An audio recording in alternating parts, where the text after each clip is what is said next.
sarı dalgız, senla жалгыз, ben жалгыз, Bireyla desem aldamız, doy ver almadım sarı dalgız. Öttü gündün ökçösü, kuldan bekken sarı dalgız. Ökkümüzdün ortoguz, doysundan bekken sarı dalgız. Öttü gündün ökçösü, kuldan bekken sarı dalgız. Ökkümüzdün ortoguz, sundan bekken sarı dalgız.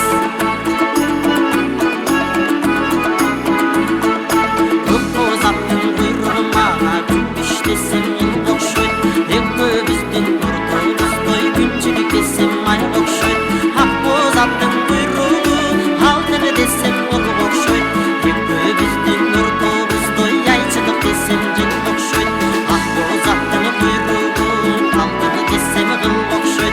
Ökkümüzdün ortoguz, ayçılık desem jıl okşoy. Ökkümüzdün balapağın olup kanın sarı dalgız. Ökbelestin düğündün doyculuk kanın sarı dalgız. Hak ögüsünü kuvalap olup kanın sarı dalgız. Ökbelestin düğündün doyculuk kanın sarı dalgız. Hak ögüsünü kuvalap olup kanın sarı dalgız. Ökbelestin düğündün doyculuk kanın sarı dalgız.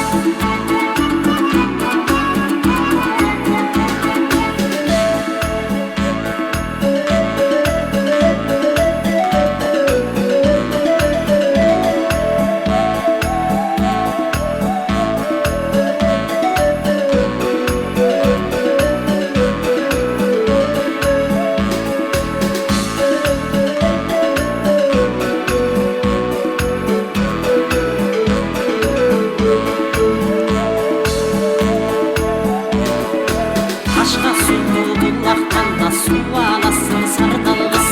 Haralada möyün kaldarday sen çuvalasın sarı dalgız. Hak möngüllü dayradan su alasın sarı dalgız. Aşıktığın mansayın sen buralasın sarı dalgız. Hak möngüllü dayradan su alasın sarı dalgız. Aşıktığın mansayın buralasın sarı dalgız. Hak möngüllü dayradan su alasın sarı dalgız. Aşıklığı mansayın buralasın sarı dalgız. Aşıklığı mansayın buralasın sarı dalgız. Aşıklığı mansayın buralasın sarı dalgız. Malik Hareket.